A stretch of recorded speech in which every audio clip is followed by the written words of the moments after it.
Wanted to do a quick update. I had a video that I've done a long time ago about the M4 survival rifle that I purchased when I was in the Air Force years ago. I still have it after I retired all these years. So this has been around with me for 30 years or more, 35 years maybe.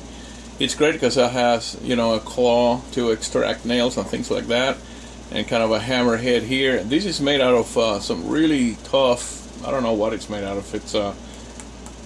It's not plastic. I don't know. Maybe it's a kind of hard rubber or something like that.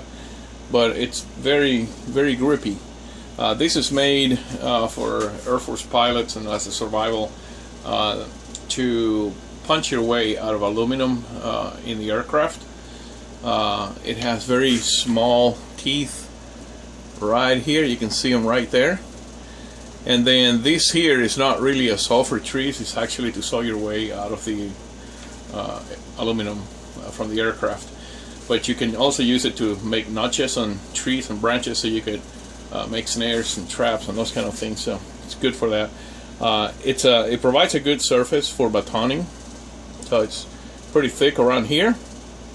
And I'm going to pull the calipers out and let you take a look at that real quick. So I have the calipers out, and if we put the calipers here, we see that it is actually almost 2/10 of an inch. So it's close to a quarter inch. Is 0.173, 0.172 inches. So almost 0.2 inches. On the spine here, so it has a tough spine. I like it very much. It came with, you know, paracord and a belt loop. Paracord goes all the way from the bottom here, all the way through here, and to the other side, and then the other side back through here. And an Arkansas stone, very fine Arkansas stone. I've added since then a diamond hone. And then there's always been like a survival kit in here, which has hooks and waterproof matches and fishing line, those kind of things. Anyway, that's what I've been using for years. The one drawback to this knife is that it's fairly long. So if I ever have to put on my Alice pack and try to walk home from where I am, you know, it's a pretty long thing to deal with. So I was on the lookout for a good knife, and I found it, and it just caught my eye because of the shape and the size. It's made by Ontario Knife Company, so this is American made. You can see, made in the USA, and it's an issued Air Force survival knife. It comes with like shoestring for you to put through the loops here and through the loops here, and it does have a warranty card. It's warranted for life. So this is quality right here. It has a phosphate finish to it, leather handle, leather sheath, and look at the stitching on that. It's absolutely gorgeous. Good rivets that they put through here. Look at the side on that. So this is good quality leather, nice and thick. I like it a lot. And then to reinforce it, they put a steel plate around the back that curves around the bottom here, so if you push the knife in too far, you're not going to go through it. This is absolute quality right here. It just doesn't get any better than this kind of quality.